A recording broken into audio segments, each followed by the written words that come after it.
গল্পটা শুরু হয় সাল 2048 থেকে।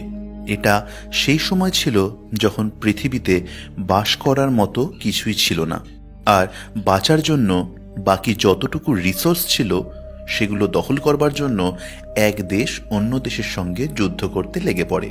এই সব কিছুর মধ্যে আমাদেরকে রিকের পরিবারকে দেখানো হয়, যাদেরকে একটি বিলাসবহুল জায়গায় রাখা হয়েছিল, আর সেখানে এসে তাদের পুরো পরিবার খুব খুশি ছিল।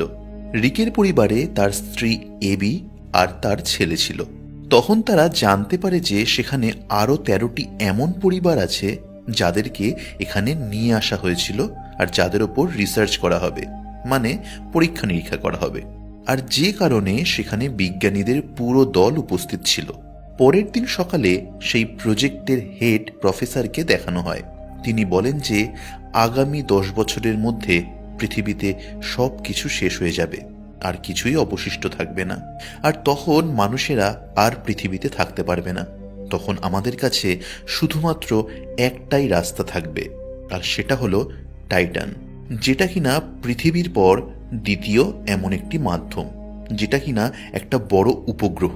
কিন্তু মানুষের জন্য সেখানে থাকা এখন সম্ভব নয়, কারণ সেখানে মিথেন গ্যাসের বৃষ্টি হয় আর বায়ুতে নাইট্রোজেন গ্যাস রয়েছে। সেখানে ঠান্ডা অনেক বেশি। আমরা যদি চাই যে মানুষেরা সেখানে বসবাস করুক, তাহলে মানুষের শরীরে কিছু পরিবর্তন করতে হবে।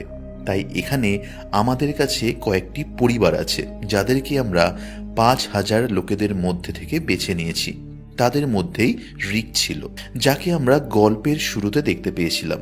তাদের পরিবারকে একটি প্রাসাদে নিয়ে এনে রাখা হয়েছিল। রিক বলে যে এখানে আমরা আমাদের ইচ্ছায় এসেছি। এরপর একজন ডাক্তার রিককে তার সঙ্গে নিয়ে যায় আর তাকে একটা ইঞ্জেকশন দেয়। তাকে বলা হয় 1 সপ্তাহে তাকে এমন অনেক ইঞ্জেকশন দেওয়া হবে যার ফলে তার শরীরে অনেক পরিবর্তন আসবে, আর তার শরীর অক্সিজেনের থেকে বেশি নাইট্রোজেন গ্রহণ করতে পারবে। তখন রিকের বাড়িতে একটা পার্টি ছিল, আর তখন রিকের স্ত্রী, যার নাম অ্যাবি ছিল, সে অনেক বেশি মদ খেয়ে ফেলেছিল, যার কারণে তার শরীর অনেক বেশি খারাপ হয়ে যায়। রিক তখন তার স্ত্রীকে নিয়ে যাচ্ছিল। তখন তার স্ত্রী অ্যাবি দেখে যে রিকের অনেক জ্বর এসে গেছে। কিছুদিন পরে যত পরিবার ছিল তাদের একটি এক্সপেরিমেন্টের জন্য জলের পুলের কাছে পাঠানো হয়, আর সেখানে দেখা হয় যে কে কতক্ষণ পুলের জলের মধ্যে নিঃশ্বাস না নিয়ে থাকতে পারে। একের পর এক প্রত্যেকে জল থেকে বেরিয়ে পড়ে, কিন্তু রিক আর একটি মেয়ে 40 মিনিট পর্যন্ত জলের মধ্যেই বসে থাকে। 40 মিনিট পর মেয়েটির দম আটকে যায়, তাই সে জল থেকে উঠে পড়ে, কিন্তু তখনও রিক জলের মধ্যেই ছিল। আস্তে আস্তে রিকের হার্টবিট কমতে শুরু করে। তারা সবাই বাইরে থেকে রিকের হার্টবিট দেখছিল। এরপর কিছু হওয়ার আগেই রিক জল থেকে বেরিয়ে আসে। সবাই রিকের জন্য করতালি দেয়, কারণ রিক সব থেকে বেশি সময় জলের মধ্যে ছিল। এরপর আমাদেরকে দেখানো হয় যে রিককে একটা সার্জারির জন্য আনা হয়েছিল। যেদিন রাতে রিকের সার্জারি করা হয়, সেই দিন রাতে রিক তার বিছানায় ছিল না। রিকের স্ত্রী অ্যাবি সেটা দেখে। তখন রিক রান্নাঘরে বসে তার শরীরে বরফ ঘষছিল, কারণ রিকের খুব গরম লাগছিল। এরপর অ্যাবি রিককে আরও অনেকগুলো বরফ এনে দেয়। রিক তার স্ত্রীকে বলে তার একদম ঠান্ডা অনুভব হচ্ছে না। এর মানে এটা ছিল যে যাদেরকে টাইটানে পাঠানোর জন্য প্রস্তুত করা হচ্ছিল, তাদের মধ্যে রিকেরও ঠিক তেমনই প্রভাব পড়েছিল। মানে টাইটানে এতটাই ঠান্ডা ছিল, যার জন্য এমন ধরনের শরীরের প্রয়োজন ছিল যাদের ঠান্ডার অনুভূতি একদমই হবে না, কিন্তু তাদের এখনও নাইট্রোজেন আর মিথেন গ্যাসের সম্মুখীন হতে হতো। তাদের সবাইকে মিথেন গ্যাসের সঙ্গে জলের মধ্যে বসতে বলা হয়, তাই তাদের একটু অন্যরকম মাস্ক পরানো হয়, যেটাতে নাইট্রোজেন গ্যাস বের হয়। সেই মাস্ক পরে তারা অনেক জোরে দৌড়াতে শুরু করে। আসলে তাদেরকে টাইটানে যাওয়ার জন্য প্রস্তুত করা হয়। এইভাবে অনেক দিন কেটে যায়। একদিন রিক যখন বাথরুমে ছিল, তখন সে দেখে যে তার চুল পড়ে যাচ্ছে, মানে তার চুল অনেক বেশি ঝরে পড়ছে। সেখানে আরও একটা ছেলে ছিল, তার সাথেও এমনটাই হচ্ছিল। তারা সবাই বুঝে যায় তাদের সঙ্গে যা কিছু হচ্ছে সেগুলি সব ওই ওষুধ আর ওই অভিজ্ঞতার ফলে হচ্ছে, যেগুলি কিনা টাইটানে নিয়ে যাওয়ার জন্য তাদের সাথে করা হয়েছে। সেখানে একটি মেয়ে মারা যায়। সেই মেয়েটিকে এমনভাবে মারা যেতে দেখে সবাই খুব চিন্তিত হয়ে পড়ে এবং সবাই খুব ভয় পেয়ে যায়, কারণ সেই মেয়েটির মতো ওষুধ তাদের সবাইকেও দেওয়া হয়েছিল, মানে তাদের সবার প্রাণ সংকটে ছিল। রাতের বেলা সবাই রিকের বাড়িতে একসাথে হয়ে এই সব কিছুর ব্যাপারে কথা বলতে থাকে। তখন তাদেরই এক বন্ধু খুব রেগে যায় আর তার নিজের স্ত্রীর ওপর আক্রমণ করে। আসলে যখন থেকে তার উপরে এক্সপেরিমেন্ট করা হচ্ছে তখন থেকেই তার সঙ্গে এমনটা হচ্ছে। এই সব দেখে সবাই খুব বিরক্ত হয়ে যায়। পরের দিন ডক্টর রিকের বাড়িতে আসে আর বলেন যে যেই মেয়েটি মারা গেছে সেই মেয়েটি অসুস্থ ছিল। আসলে আগে থেকেই মেয়েটির অসুখ ছিল, যার কারণেই মেয়েটি মারা যায়। এটা কোনো এক্সপেরিমেন্টের জন্য হয়নি, কিন্তু রিক জানতো কিছু না কিছু গন্ডগোল তো আছে। সেই রাতে তার বমি হয় আর রক্ত বেরোয়। রিকের স্ত্রী তার ব্লাড স্যাম্পেল নেয়, কারণ অ্যাবি নিজে একজন ডাক্তার ছিল। পরের দিন রিককে যখন দেখানো হয় তখন সে জলের ভিতরে ছিল, তার গায়ের চামড়াও উঠতে শুরু করে।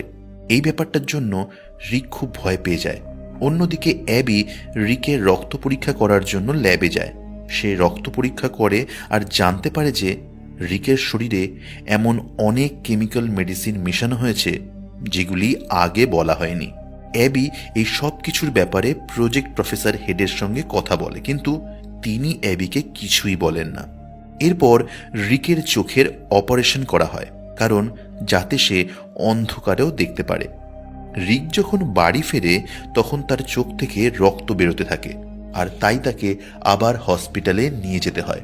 অ্যাবি আবার প্রফেসরের সঙ্গে কথা বলার চেষ্টা করে, কিন্তু প্রফেসর তার কোনো কথারই উত্তর দেয় না আর সেখান থেকে চলে যায়। অ্যাবি যখন বাড়ি ফেরে তখন দেখে যে ব্যক্তিটি খুব রেগে যেত সে এখন আরও বেশি রেগে যাচ্ছে, আর তিনি নিজের স্ত্রীকেও মেরে দেন। আর তাই মিলিটারির লোকরা তাকে নিতে আসে। অ্যাবির মনে হচ্ছিল যে তার থেকে অনেক কথা লুকোনো হয়েছিল। এরপর অ্যাবি রিকের কার্ড নিয়ে এমন জায়গায় যায় যেখানে সবার ফাইল নিয়ে রাখা ছিল আর তাদেরকে নিয়ে এক্সপেরিমেন্ট করা হচ্ছিল। অ্যাবি চেক করবার পর জানতে পারে যে যেই মেয়েটি মারা গিয়েছিল আর তাদের বলা হয়েছিল যে মেয়েটি রোগগ্রস্ত হওয়ার কারণে মারা গেছে, কিন্তু সেই মেয়েটি এই সব এক্সপেরিমেন্ট করবার কারণেই মারা গেছিল। অন্যদিকে অ্যাবি প্রফেসরকে দেখে, যিনি নাসার লোকেদের সঙ্গে কথা বলছিলেন, আর নাসার লোকেরা প্রফেসরকে দোষারোপ করছিলেন এই বলে যে সে মানুষের ওপরে এমন সব পরীক্ষা নিরীক্ষা করছে যেগুলি সমস্তটাই ভুলভাল, আর যত তাড়াতাড়ি সম্ভব সেগুলি বন্ধ করতে হবে। তাদের শাস্তিও পেতে হবে, কারণ তাদের বিরুদ্ধে কেস করে দেওয়া হয়েছে। পরের দিন প্রফেসর রিকের বাড়ি যায়। তাকে আর অ্যাবিকে বলেন, আমরা যত এক্সপেরিমেন্ট এই জন্যই করেছি যাতে আমরা সব মানুষদেরকে টাইটানে পাঠাতে পারি। তিনি বলেন, আমি নিজেও জানি না এর পরিণতি কি হবে।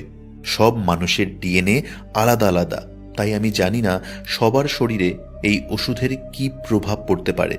কিন্তু হ্যাঁ, রিক এমন একজন মানুষ যার শরীর এই সব কিছু সহ্য করতে পারে। আর রিক, তোমার মধ্যে অন্যরকমভাবে পরিবর্তন হচ্ছে। তিনি বলেন, যখন সব এক্সপেরিমেন্ট হয়ে যাবে, মানে যাদের যাদের উপরে এক্সপেরিমেন্ট করা হচ্ছে তাদের শরীর একটি টাইটান ক্রিয়েচারে পরিবর্তিত হয়ে যাবে, আর তাদেরকে হোমো টাইটান বলা হবে। কিন্তু আমরা জানি না যে কে কেমন হবে, কারণ সবার ডিএনএ আলাদা। এই সব কথা শুনে রিক আর অ্যাবি খুব চিন্তিত হয়ে পড়ে, কিন্তু রিক এবার অনেক দূর এগিয়ে গিয়েছিল। তার চোখের আরও একটা সার্জারি করতে হয়, যার ফলে এখন রিক অন্ধকারেও দেখতে পারে। এবার সে জলের মধ্যে বসেও সব কিছু অনুভব করতে পারত। এরপর যাদের উপরেই এক্সপেরিমেন্ট করা হয়েছিল একে একে সবাই মারা যায়, শুধুমাত্র রিক আর তার বন্ধু বেঁচে ছিল। ল্যাবে রিকের স্ত্রী অ্যাবি যখন তাকে দেখতে আসে তখন অ্যাবি রিককে দেখে অবাক হয়ে যায়, কারণ রিক পুরো পাল্টে গেছে। রিকের মাথায় একটাও চুল ছিল না, আর তার কানও ছিল না। রিক যখন তার স্ত্রী অ্যাবি আর তার ছেলেকে দেখে তখন সে তাদের চিনতে পারে।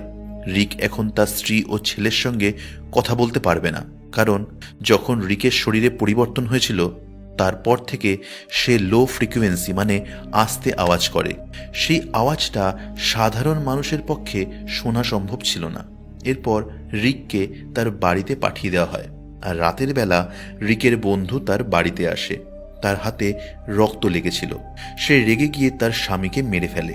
তখন মিলিটারির লোকেরা এই কথাটা জানতে পারে।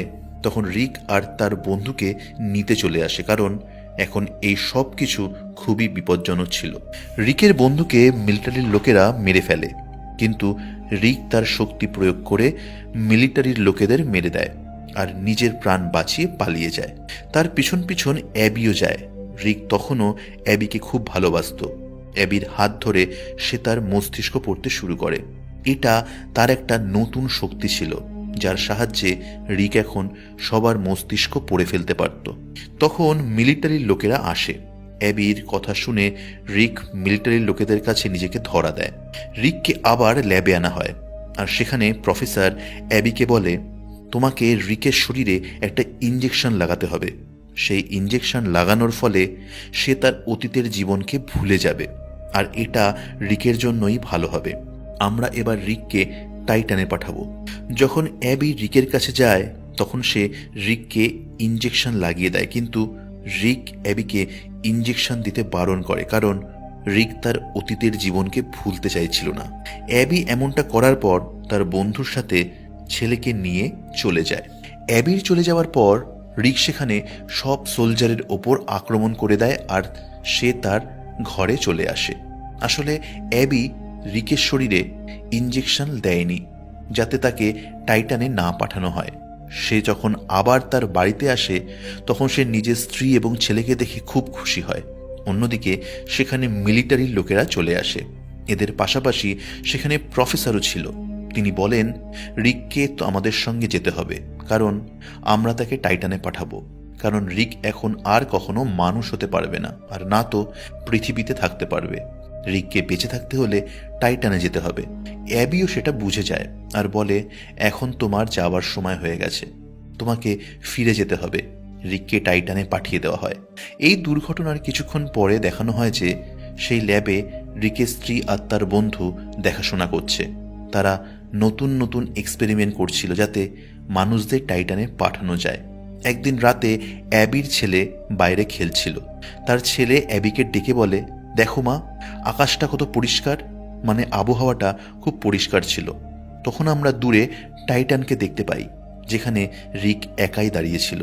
এরপর সে একটা ঝিলে উঠতে থাকে, মানে রিক তখন এই নতুন জগতে থাকতে শুরু করে, আর রিকের সেই নতুন জীবনটা খুব ভালো লাগে। এর পাশাপাশি গল্পটি এখানেই শেষ হয়ে যায়।